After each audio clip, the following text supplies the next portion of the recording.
Tonight, a breakthrough in the Senate could make way for the tax bill's passage. But is it enough to get it done by the 4th of July? We would still like to meet that July 4th self-imposed deadline, and the president likes that idea. I certainly like that idea, and so does Leader Thune. The big news today on one key part of the bill, Republicans reaching a tentative deal to raise the SALT cap to $40,000. New York Republican Mike Lawler, a member of the SALT caucus, joins us moments from now with reaction. Plus, another presidential victory delivered by the Supreme Court. We've been hit with more nationwide injunctions than were issued in the entire 20th century together. I'm grateful to the Supreme Court for stepping in and solving this very, very big and complex problem, and they've made it very simple. The justices handing the Trump White House a win, limiting the scope of the nationwide injunctions imposed by federal judges and creating a path for the president's birthright citizenship order to take effect. We'll take a look at the court's decision, what it means for the blocked executive orders the president is looking to prioritize. And the U.S. and Canada are no longer on speaking terms, according to the president. The surprise announcement that all trade discussions with Canada have been terminated as Trump signals 3 to 4 other deals that are close to being finalized, all while the S&P 500 surges to hit a record high. And that's where we begin tonight. President Trump announcing he would be terminating, and this is a quote, all discussions on trade with Canada effective immediately, after claiming the country moved to implement a digital services tax on the U.S. It comes just 12 days before the administration's deadline for higher tariffs to resume on dozens of countries, although today the president said that July 9th date could change. But the administration says progress has been made with some trading partners, including this agreement you heard about first last night here on Bloomberg in our exclusive conversation with Commerce Secretary Howard Lutnick. So the China deal, we inked the deal. You remember we had a trip to Geneva, and then that was being slow played. We got back together in London, and that deal was signed and sealed 2 days ago. Let's get to the White House for the latest right now. Joining us with more on these impending trade deals and what could be an off-again deal with Canada, Bloomberg's Tyler Kendall. What do we know, Tyler? Yeah, hey, Joe. So when it comes to Canada, this is really just the latest blow in what's already been a pretty fraught relationship between the U.S. and Canada, particularly when it comes to trade. And the White House's focus on digital services taxes isn't new. But what is new is that Canada is set to collect its first revenue from these taxes starting on Monday. And it will be retroactive for sales going back to 2022. And it appears that the administration has really taken issue with that point, that they would start collecting these revenues while trade negotiations were ongoing. And when we look at DSTs, as they're called, in the aggregate, they are expected to cost U.S. tech companies in the billions of dollars, something that the administration has really honed in on. Now, President Trump says that they will set an effective tariff rate sometime within the next 7 days. So we're waiting to see what that would look like, because as it stands currently, Canada is subject to a 25% levy on all non-USMCA compliant goods, but they're also paying those sector-specific tariffs, such as up to 50% when it comes to steel and aluminum. Going forward here, we did hear from the Treasury Secretary, Scott Bessent, earlier in an interview, who did threaten that the U.S. is likely going to launch what's known as a Section 301 investigation into unfair trade practices. So that would be what they are alleging is Canada's DST. And Joe and Kaylee, that would likely mean more tariffs on Canada to come. All right, Bloomberg's Tyler Kendall. Thank you so much. And we turn from the White House to Capitol Hill, where Republicans have tentatively struck a deal on one of the major roadblocks to getting their tax bill to the president's desk by the 4th of July. And joining us with the details is Bloomberg's Eric Wasson. So, Eric, walk us through this SALT deal and all of the other issues still outstanding at this hour. Okay, yeah, the SALT deal is basically a $40,000 cap, but it's 5 years instead of 10 years. This is the concession to Senate Republicans. They didn't like the cost, $350 billion or so, of the House deal. It has an income phase out above $500,000 is our understanding. That's the same as in the House. And it also keeps a loophole in place which allows pass-through business owners to sort of claim an unlimited SALT deduction. This is a compromise that's been signed onto by most of the SALT caucus. Representative Nick LaLota may vote no, but he may be able to vote no, and the bill can still pass the House. There are still outstanding issues on Medicaid, on a Medicaid rural hospital provider fund that's being talked about to appease Senate moderates. There's still a lot of talk about the IRA. This is the Inflation Reduction Act, renewable energy tax credits. Conservatives want to see the this completely phased out immediately, but businesses that are involved in ongoing projects, banks that are funding them, want to see a longer phase out. These battles are still being fought out, but the Senate is pushing towards trying to have a vote, initial vote on this Saturday midday, maybe wrapping it up by early Monday morning before everyone gets into business, and having the House come back midweek and meet President Trump's July 4th deadline. It's still not a lock, but it's looking better than it did just a few hours ago. Wow. Fast-moving story here with the help of Bloomberg's Eric Wasson. Great reporting today. Eric, thank you so much. And for more insight into the latest specifically on this tentative SALT deal, we turn now to the SALT man himself, Republican Congressman Mike Lawler of New York, who was instrumental in striking this deal all over again. Congressman, welcome back to Bloomberg. Let us know if we have this right now. $40,000, 5 years, as Eric Wasson just mentioned. Are your colleagues, including Congressman Lolota, on board? And should we assume that the Senate is too? I'm not going to speak for all of my colleagues, except to say that this obviously was a good faith discussion with Secretary Bessent and the administration. And I know today that the Speaker and the administration and Secretary Bessent spoke with the Senate about the parameters of this deal. And it keeps the House language intact, which was critically important to all of us. And certainly addressing the issue of PTET, which is something many businesses throughout the country have been concerned about. Many senators are concerned about that as well. So, it was a good faith discussion and negotiation. And ultimately, while it's not 10 years, it's 5 years. The fact is, it is a 4x increase on the current SALT cap and provides real tax relief to middle class and working class families all across this country. In my district, 90+% of my constituents will be able to fully deduct their state and local taxes under this deal. And it keeps the House framework intact. So I think it's a big win. I think it's a strong agreement that ultimately will have the support to get across the finish line. Well, I assume you mean to get across the finish line in the House. Are you worried that striking this compromise, when senators, as we know, Republican senators care very little about this SALT issue, might actually risk some votes in the other chamber? Well, you look at a state like Florida, where property taxes have gone up 37% over the last 4 years. The fact is that this is not just a blue state issue. This impacts every state across the country, especially where you have high property taxes, high income taxes, or both, as in the case of New York, California, and New Jersey. But the fact is that keeping this at $10,000 or going down to zero will be a massive tax hike on middle class and working class families. This was a hard fought negotiation.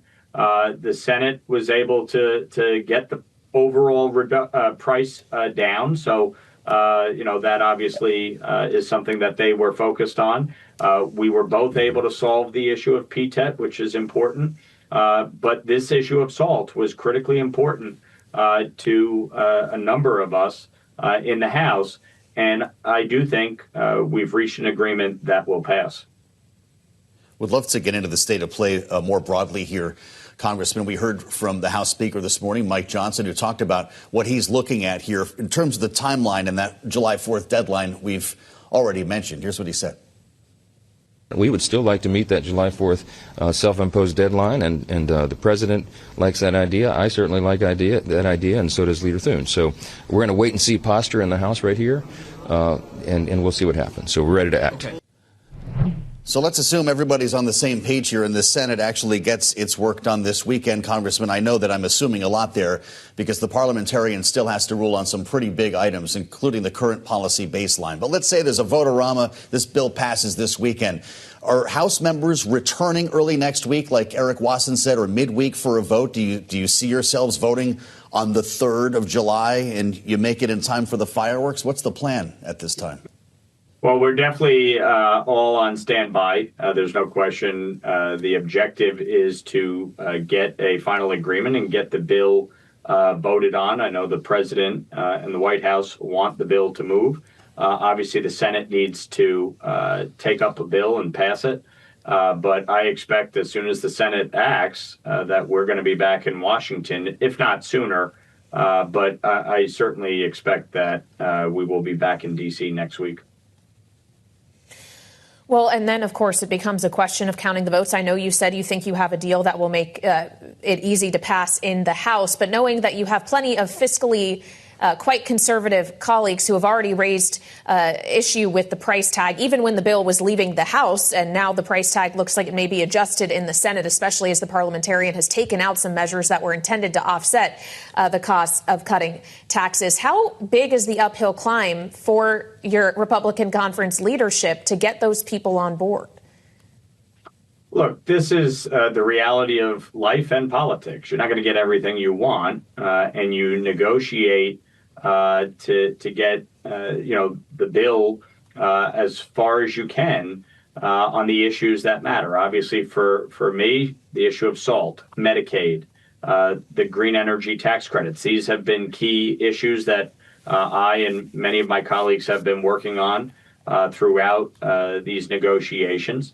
But ultimately, you now have the White House working with the Senate, working with the Speaker. And I think you'll see the bill come together within the next few days, and it'll proceed forward. Everybody's not going to get everything they want out of this. I mean, for us on the issue of SALT, obviously, we fought as hard as we could here, and we got a very good deal. But you got to know when to say yes, and you got to know when to move forward. And so I think ultimately we were able to negotiate a big win that will certainly benefit my constituents and folks all across the country on this tax bill. As we all know, if we don't pass the tax bill, it'll be the single largest tax hike in American history. As it stands, this bill is going to provide the largest tax cut. You have the standard deduction being doubled. You have the expanded child tax credit. Mm-hmm. You have the 199 business tax credits. You have no tax on tips, no tax on overtime, an enhanced senior tax credit to address the issue of Social Security taxes, plus the lifting of the cap on SALT. This is a big win for the American people, and ultimately we're going to have to get it across the finish line. So do you expect to get a bill tonight? I know this is the Senate we're waiting for, Congressman, but will we see text? And if this SALT deal is printed in the text of that bill, does that mean you just clinched the Republican nomination for governor of New York? Look, I don't know when the Senate is going to release the text of their bill. I know they're continuing to work through a number of issues, and obviously everybody's working towards a resolution here. And as far as the governor's race goes, we're in the process of, making a decision. Obviously this is an important win for New York. Democrats said for years that they would lift the cap on SALT. Chuck Schumer promised they would do it. They had the trifecta and never did. So to be able to deliver on this is obviously an important win. And certainly it wouldn't have got done without my New York colleagues, Andrew Garbarino, Elise Stefanik, Nick LaLota. We worked together as a team and we got it done. And we'll see how the governor's race shapes up in the coming weeks. All right. Well, if you have news on that at any point, Congressman, come back and see us. Republican Congressman Mike Lawler of New York, thank you so much. And coming up, we'll hear from the other side of the aisle about this reconciliation bill when Democratic Congressman Sam Liccardo of California joins us. But first, the Supreme Court ruling that will limit the power of judges to block government policies nationwide. We'll discuss with Elizabeth Wydra of the Constitutional Accountability Center next on Balance of Power on Bloomberg TV and radio.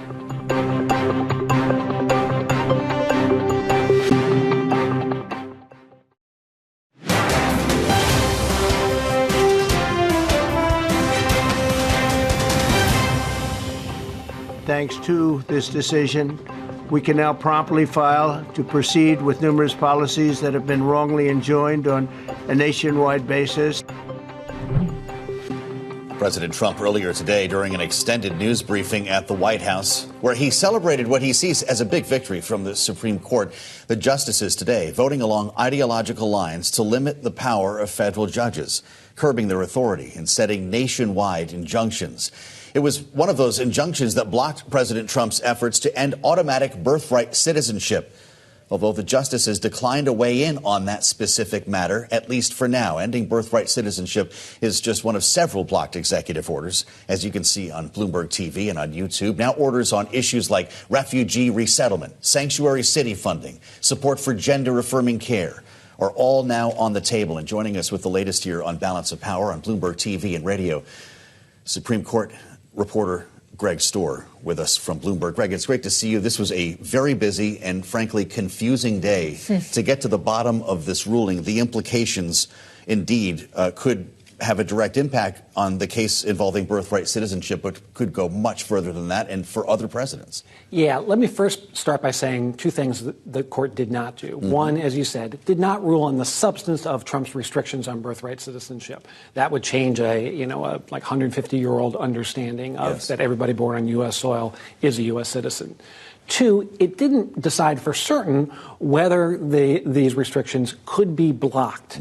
It actually kicked some issues back to the lower court, and it left open some avenues for folks to argue why it should continue to be blocked. So it remains to be seen what the practical effect of this is on birthright citizenship. Okay. That said, it is going to have a broader effect on all the Trump litigation, as you said.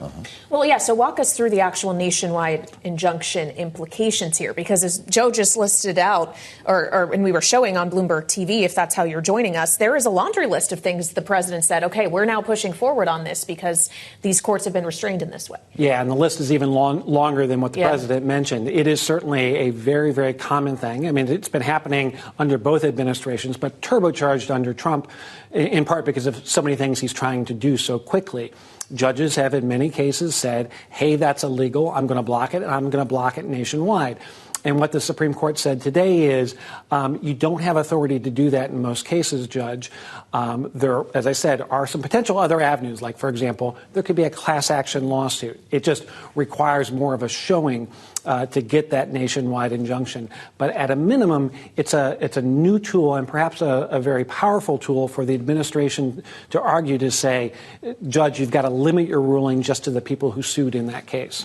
All right. Bloomberg's Greg Stohr had a very busy day as the court wrapped up its term. Thank you so much for joining us. And we want to get more on the implications of this ruling today from the Supreme Court and turn to Elizabeth Wydra, president of the Constitutional Accountability Center. So, Elizabeth, when we consider, and welcome back to Bloomberg TV and radio, the implications that the birthright citizenship or really nationwide injunction ruling ultimately have today, are we being alarmist about those implications, or do you have serious concern? So I have serious concerns, and I think you need look no further than the dissents that were filed in this case. You know, Justice Ketanji Brown Jackson signed hers with deep disillusionment, I dissent.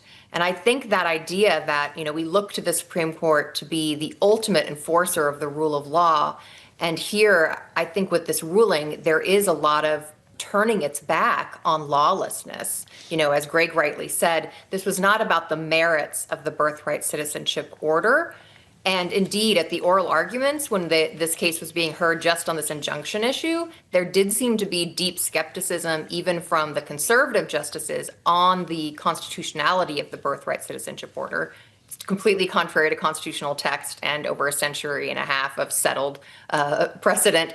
But even so, they're essentially saying this unconstitutional violation of a fundamental individual right can go forward unless individuals get their own lawyers, file the fee to get into court, file their own lawsuits, and can get that individual relief instead of a broader injunction. There are, of course, ways in which people can band together, for example, through class actions, and some of that has already happened today. But there are also procedural hurdles, including some that have been made higher by this Supreme Court, for class actions as well. So the concern is that a lot of lawless behavior by the executive will go unchecked and people's rights will be violated because of this ruling. Well, Elizabeth, we had a very similar conversation earlier today. We were on the early edition of Balance of Power with Robert McWhirter, civil rights attorney, talked about the court's decision, specifically how it would impact class action lawsuits. Listen to his take. It takes away a lot of the power of the courts to help people affect their constitutional rights. It allows any president to do something blatantly unconstitutional and not have the court be able to enjoin all similar people. You can maybe get an injunction for your individual case, but there are thousands of people that presidential policies affect. This is not good for individual people who want to assert their rights when a president does something unconstitutional. I wonder if it's good for the Supreme Court as well, Elizabeth. Does this mean that they'll be hearing thousands of cases from individuals instead? How is that better? You know, I certainly don't see how this is good for the rule of law or anyone who stands to be supporting and enforcing the rule of law, which the Supreme Court's highest duty is to do so. You know, he's absolutely right. And I think, you know, a way for viewers and listeners to think about this, you know, the birthright citizenship guarantee we might not think applies to us, although it does. You know, if the guarantee of equal citizenship birth is taken away for children of undocumented immigrants, it's certainly unclear how it would go forward for everyone in the future. But think about other very clear rights in the Constitution: Second Amendment gun rights, right to free exercise of religion. If an executive, the president, came in and said, and I'm not saying this president would do this, but in a hypothetical, Catholics can no longer go to Mass. That is obviously unconstitutional, obviously a violation of our individual rights. And so would we have to go, each of us, or to pass the high procedural hurdles for a class action, to go in instead of having, you know, a group of representatives get a nationwide injunction first, stopping such a deep violation of a sacred constitutional right? That's what we're looking at here because of this decision. Well, Elizabeth, when we don't take this decision in isolation, but also view it against the backdrop of other rulings we've gotten from this particular court, including the decision around presidential immunity for official acts, what have they in aggregate done to the power of the executive branch of government? Yes, I think that they have strengthened lawlessness, potential lawlessness from the executive branch, and taken away their own ability to be a bulwark of liberty and democracy and freedom that the Constitution sees them to be in the separation of powers that is laid out in the Constitution. Certainly the idea that the court must be there to stop unconstitutional, lawless behavior is a principle I think everyone can agree on across the ideological spectrum. And so this ruling today, I think, is, you know, it's not just one that should be decried by opponents of President Trump's policies, but everyone who believes in the rule of law and that the court should stand for the rule of law and stop constitutional violations, even when, or perhaps especially when, they come from the President of the United States and the executive branch. Elizabeth, it's great to have you today. Elizabeth Weider, President of the Constitutional Accountability Center. We do thank you for this. And Kaylee, we need to remember that while President Trump is taking a victory lap today, there was an almost hour-long celebration, if you can call it that, in the briefing room. This would apply to Democratic presidents as well. It's whoever is going to be in the White House. Well, that's the funny thing about legal precedent, is it does set a precedent, and you do wonder how this will play when it's no longer Donald Trump in the Oval Office, as we consider the way in which this will dictate how presidents interact with courts of law going forward. That's the significance of this ruling. Coming up, we'll take a look at how lawmakers are looking at these latest decisions from the Supreme Court and discuss this with Democratic Congressman Sam Liccardo of California. It's coming up next on Balance of Power on Bloomberg TV and radio.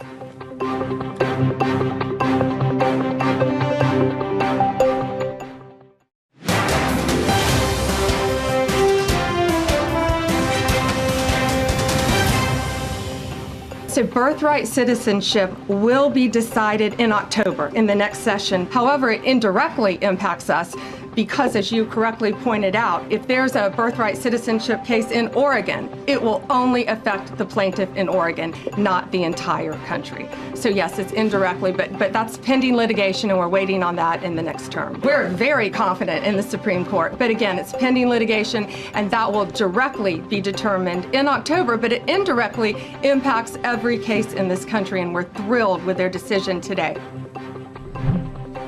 Attorney General Pam Bondi earlier today at the White House reacting to the Supreme Court's decision we've been discussing to limit the power of judges to block government policies nationwide, and also the court's decision to leave President Trump's push for restrictions on birthright citizenship unresolved, at least for now.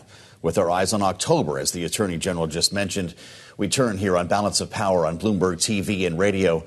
Live to Capitol Hill, Democratic Congressman Sam Liccardo of California. He's a member of the House Financial Services Committee as well, a member of the Congressional Hispanic Caucus. Congressman, it's great to have you back on Bloomberg TV and radio. Our audience should know that you are an attorney, and I'm wondering your thought on what really happens here, because, again, the court did not directly address birthright citizenship, but the president himself today said, thanks to this decision, we can now promptly proceed with numerous policies wrongly enjoined on a nationwide basis, including ending birthright citizenship. So what's about to happen in October? Well, what we know from the opinion is that there's a 30-day stay on the implementation of this emergency order from the president. But really, there's much more to this, obviously. Look, every American is entitled to equal protection under the law. That's what our Constitution tells us. In this case, we have a 14th Amendment by its plain language that tells every baby, every child born in this country, you are a citizen. And that has been the interpretation of now 7 federal courts in the last year that have said the 14th Amendment, the Constitution, means what it says. And for 127 years, the U.S. Supreme Court holding has been that this provision, the 14th Amendment, means what it says. Now, as a result of this decision, the Supreme Court, the Constitution only means what it says in those very limited areas where a litigant has actually litigated this emergency order, or the executive order, rather. In the rest of the country, this executive order will be the law, despite the fact that it is nearly uniformly viewed as being violative of the Constitution. That's astounding. Well, so what exactly do you expect to happen, Congressman? The Attorney General was actually asked about this in the news conference at the White House. What do you do with a newborn baby, for example, that may no longer be entitled to birthright citizenship automatically? What is it that you actually expect to see in California and across the country, knowing that the Supreme Court didn't outright say the 14th Amendment is not applicable in those cases? That's right. There was no ruling on the merits, and for good reason, of course. That would have been even more astounding, given what the language of the 14th Amendment clearly says. But what it means is that there's going to be litigants in every district in this country that are now going to be bringing claims, clogging up the courts on decisions, frankly, that are well settled. But nonetheless, every one of those litigants will try to race to get a holding in place to be able to protect their own communities. Or alternatively, there's going to be, and I think in addition, there's going to be an effort to create a class, that is, through a class action. And that class certification process is very time consuming. It's very expensive. It may take 6 to 18 months in many cases. That means that the federal courts become really irrelevant to respond immediately when there are constitutional violations that need immediate response.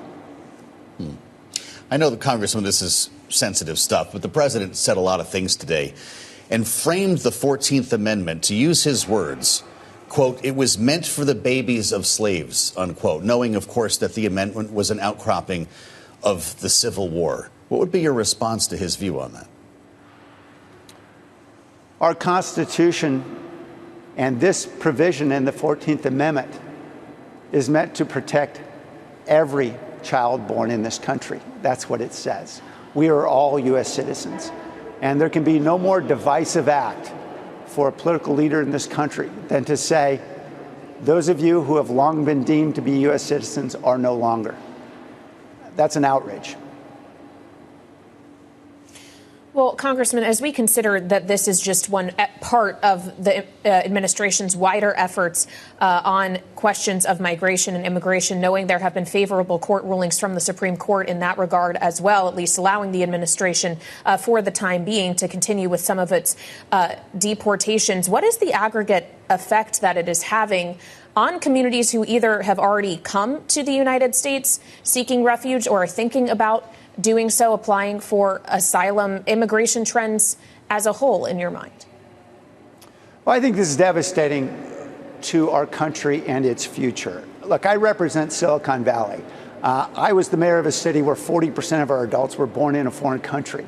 And that, frankly, is the secret of our success, attracting the best and the brightest from around the world that drive innovation, that drive the next generation of thinking. If you are no longer the place where the best and the brightest from around the world want to come, you are, by definition, a declining civilization. what we are doing is telling the rest of the world that we're more interested in walls than we are in investing in an extraordinary future that we have seen created through immigration in our country. Congressman, I know that you're going to be having a couple of days, it looks like, to work next week that might creep up on the recess for the 4th of July, because this reconciliation bill is coming back your way. It appears we're waiting for a final version to come out of the Senate. And before you joined us, we spoke with your Republican colleague from New York, Mike Lawler, who is celebrating a new deal on SALT, which looks fairly similar to the original deal on SALT. In California, almost 3 million taxpayers, 15% of those who file taxes in the state, claim that deduction in 2022. Is this good news for you and people in your district? Well, certainly we need better tax provisions than what we saw in the 2017 law to ensure that middle-income homeowners can reduce their tax burden, as we see now through this change in SALT.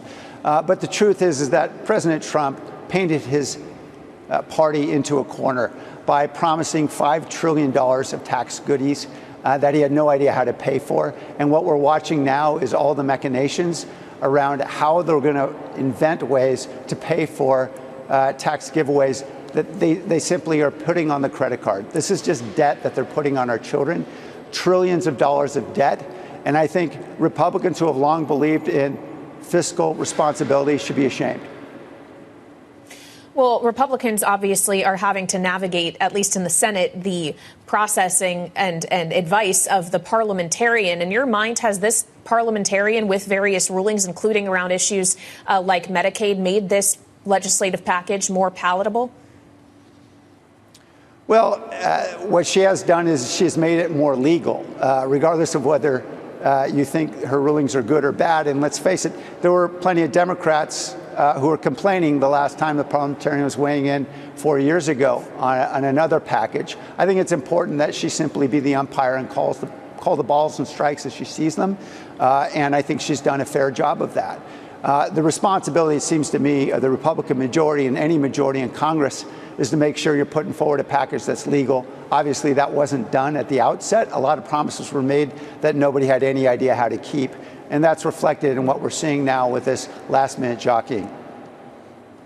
All right, Democratic Congressman Sam Liccardo of California, thank you so much for joining us and reminding us of some important context. In 2021, we did see Democrats calling for the firing of the parliamentarian over a decision around the $15 minimum wage. Of course, now some Republicans are calling for the same. But we want to dive deeper into those parliamentary issues, SALT, the other details of this tax bill, and turn to Rohit Kumar, National Tax Office co-leader at PwC. He was formerly the deputy chief of staff for Senate Republican leader Mitch McConnell, where he worked directly with the Senate parliamentarian. Rohit, welcome back to Balance of Power. Given your experience knowing how the parliamentarian works, how we have not gotten a decision from the parliamentarian around the very basis of the Senate bill, which is the current policy baseline, would you be betting at this time on weekend votes? Oh, yeah, I definitely betting on weekend votes, whether those votes start tomorrow. Senator Thune, Majority Leader Thune, has said voting tomorrow is aspirational, but that's, of course, what leaders say, or whether it happens Sunday. But I do expect that we will see some Senate action this weekend and then probably rolling into perhaps early next week. Should we assume the current policy baseline passes muster? Is that the biggest hurdle that remains here? We finally got SALT out of the way, Rohit. What's the biggest obstacle tonight? Yeah, so I actually don't know that I think that the policy baseline is really something that's substantially in question. The way the law reads, the baseline is set by the Budget Committee chair. Now, the parliamentarian does adjudicate points of order, does measure provisions against the baseline picked by the Budget Committee chairman. And there are some ways in which provisions that Republicans are trying to include could be vulnerable to a challenge. Now, in my judgment, having done this for 20 years or so, I'd be surprised if any of those challenges, even if initially successful, weren't overcomable by some subsequent drafting. But, this is what we're seeing, even with the Medicaid challenges or the food stamp challenges. The ruling was upheld or the provision was deemed to be non-compliant, but Republicans redrafted it. And at least on food stamps have gotten a favorable ruling on their second attempt.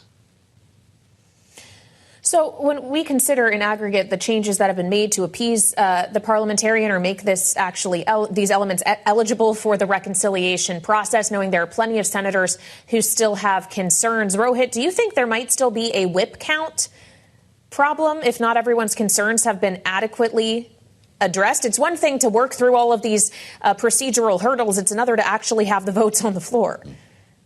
Yeah, look, the Senate, in the House, it's all just a question of the votes. But in the Senate, you have two sort of things you have to consider. One is the rules, and we're seeing that with the Senate parliamentarian. But there's also having the votes. And yeah, at the moment, there may not be 50 votes to proceed to the bill because all the pieces of the package haven't been fully revealed. The Medicaid proposal needs to be recrafted based on the parliamentarian's ruling. That's a pretty politically sensitive issue, as we've seen. Members are not likely to vote for a package unless they know what's going to happen with those sets of provisions. And there are some outstanding challenges on the tax side. Again, I don't think the baseline is substantially in question, but there are a series of tax provisions that Democrats have challenged for which we don't yet have a ruling. And depending on how those rulings go, it may require some further surgery on the tax title. So, there's a lot that's not yet known that will need to be known before senators are willing to begin debate. Because at least in my experience, if a senator has concerns, that is expressed in the first vote, getting on the bill. That is the easier place if a member's going to vote no, because you're not saying, I don't like the package, that's put it aside. You're just saying, I'm not ready to start yet. Voting no at the end on the final passage vote, voting no there is a much tougher thing for a member to do. So, once you're on the bill, you lose a lot of leverage in terms of extracting changes. But before you begin debate, you have more leverage. You don't have unlimited leverage in any of these circumstances, but you certainly have more as an individual member at the beginning of the debate than you do at the end. So if we're understanding you correctly here, Rohit, don't pay too much attention to the vote around the motion to proceed, but do prepare for an extended vote-a-rama and maybe a final vote on Sunday. What's the timeline for you? If they start, whatever day they start, we would expect them to finish the day following. So if they start at noon tomorrow, then I would expect them to wrap up at some point Sunday, whether that's early hours Sunday morning or late in the evening Sunday night. Just depends on a question of stamina and how many votes Senate Democrats want to force. But if it starts Sunday, then it'll roll into Monday. But this is basically, it's 20 hours of debate. They don't often take all 20 hours. And then the endless amendments at the end. But the endless amendments tend to be 20, 30 amendments. They tend to happen pretty quickly at the end. So that's another several hours, but it's not several days. The inside view from Rohit Kumar. I guess we're not making plans for this weekend, Rohit. National Tax Office co-leader, PwC. We thank you, as always, for bringing your experience to us on Balance of Power. And coming up, we'll continue the conversation on the Senate's push to move forward on this tax bill, where we assemble our political panel. But first, California Governor Gavin Newsom suing Fox News for defamation over a conversation he had with President Trump during the Los Angeles protests. We'll bring you details next, right here on Balance of Power, Bloomberg TV and radio.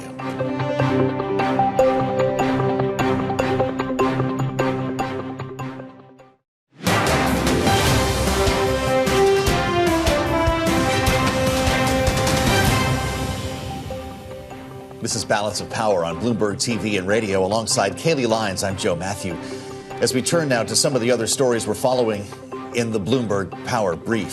Thousands of people paid their respects to late Minnesota House Speaker Melissa Hortman and her husband Mark today at the state capitol, where the couple are lying in state. Hortman served in the Minnesota House for 11 terms, including 6 years as Speaker. She and her husband were assassinated in their home June 14th, and a suspect was arrested after a 36-hour manhunt. A private funeral is set for tomorrow morning. Among those who will attend that service, former Vice President Kamala Harris.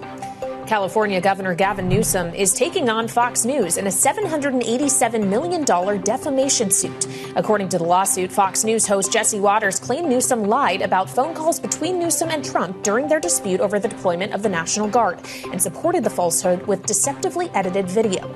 Newsom said he would drop the suit if Fox News issues a formal retraction and on-air apology.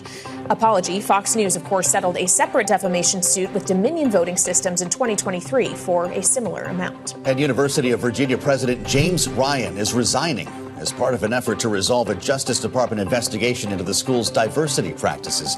This week, the New York Times reported Trump administration officials have been pressuring the school to take action after multiple reports of race-based treatment on campus, including the use of race in admissions considerations.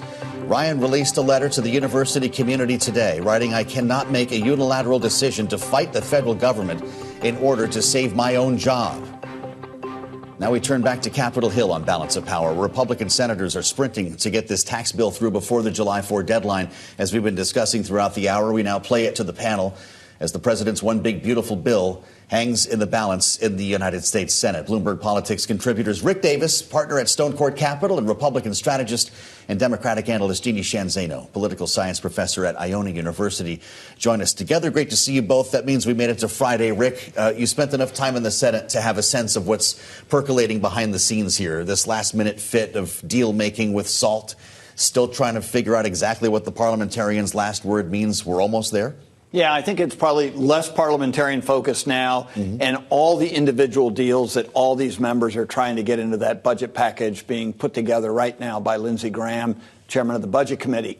It's a mad scramble, and that's part of the dance, the ballet of the Senate. Everyone's trying to figure out, when is Thune going to call for a motion to proceed? Do we have a bill that we can circulate tonight so that people can read it?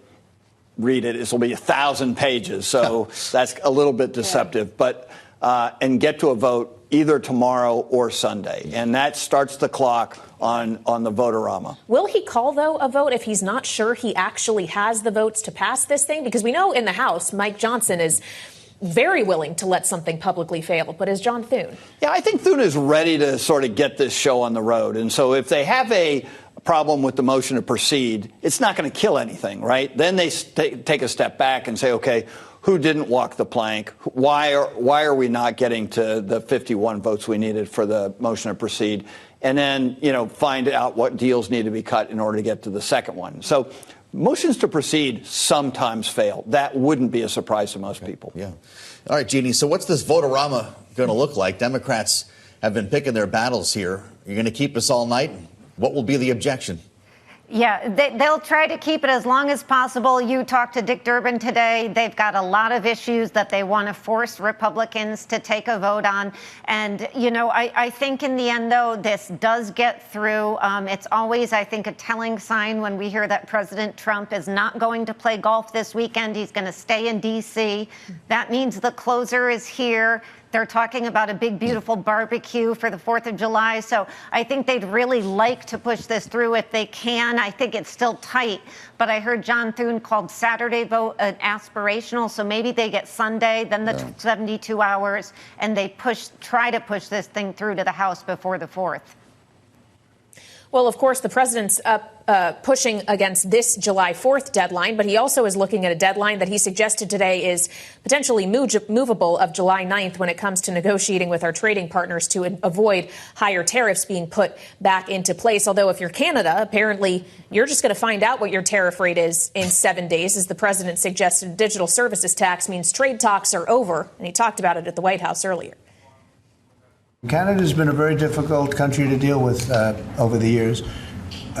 We hear Canada, we have a great relationship with the people of Canada, but it's been very difficult. And they put a charge, and they were a little bit early. We found out about it. So, and we have all the cards. We have every single one. We don't want to do anything bad, but they have economically, we have such power over Canada. Jeannie, how do we tell if this particular threat against Canada is just an empty one meant to further his efforts in negotiations, or if it's real this time? Because there is a pattern here. There is a pattern. I don't think we know. I have to say that's probably the first time I've ever heard anybody say Canadians are hard to deal with. Usually we think the opposite, as I do. And it's fascinating because, he is no fan of the former prime minister, but the current prime minister, they seem to have a very good rapport in his business and background. Who'd have thought it would end up like this? But I think with Donald Trump, there's always room to maneuver. So I think there is a possibility he goes back on this. But none of this seems to have impacted the market in any way but positive. And so for all the scuttlebutt about Canada, it seems like the market hasn't really seemed to mind that much. It's true, Rick. The S&P 500 at a new all-time high today, all-time closing high here. Are we really about to do this all over again? July 9th is creeping up, and we could be talking about reciprocal tariffs on a lot of countries. Yeah, I mean, the president said everyone's going to be getting a letter. Yeah. You know, the love letters from Donald Trump, and all they have to do is agree. I mean, so you know, we see his negotiating style, right? You know, here's the gun, now agree. I like to call him the dealer now, not the closer, because everybody seems to not have the cards they need. He's the only one. Wow. And so, yeah, I think in this, the public has kind of gotten used to it, right? We barely even have a ripple when it comes to, we're cutting off negotiations with our northern partner. You would have thought that would affect the markets and public opinion. Yeah. Not so much these days. So it's really his game to play. And I think these reciprocal tariffs will go into effect. I mean, who knows? They may get delayed a little bit, but they will ultimately go into effect. Mm-hmm. And all he'll talk about is the incredible amounts of cash that are making America rich again. Yeah. Well, yeah, and I wonder if he'll start talking a little more about the stock market, because it wasn't all too long ago, Jeannie, that he was suggesting it was still the Biden stock market, not his. With stocks at a record, is it Donald Trump's now? It's his now, Kaylee. When it goes up, it's his. When it goes down, it's probably Joe Biden's. And, of course, this is the same president talking about the big, beautiful bill and the fact if the Democrats don't vote for it, they're voting to raise taxes. He doesn't say the same thing about tariffs that he's imposing, which are taxes on the American public. But that message he seems to leave aside, and to Rick's point, talk about all the cash that's coming in. Well, so what do you make of this? Why are we so desensitized? Are we just, this is the second 100 days phenomenon, or is this the taco trade? Yeah, I think that there's a little bit of taco trade here. But look, the American public, when you ask them this question of, like, how do you feel about how things are going, they don't look like the stock market, right? Yeah. They are kind of, miserable about the fact that the economy's not doing well. When you look at comparisons to this 4th of July and last 4th of July, the cost of hot dogs, the cost of buns, the cost of mustard, what else does anybody eat on 4th of July, is all higher than it was a year ago. And so, I know that's just a metaphor for what condition people are in, but Donald Trump has the lowest approval rating of the modern presidency when it comes to the economy, and that's comparing him to Joe Biden and Bidenomics, which wasn't a very good sell. Well, and you wonder why the president said today that he is looking for a Fed chair next that's going to be willing to cut rates as he continually berates Chairman Powell, though he says for now that's more about interest costs for the U.S. debt than it is about the economy.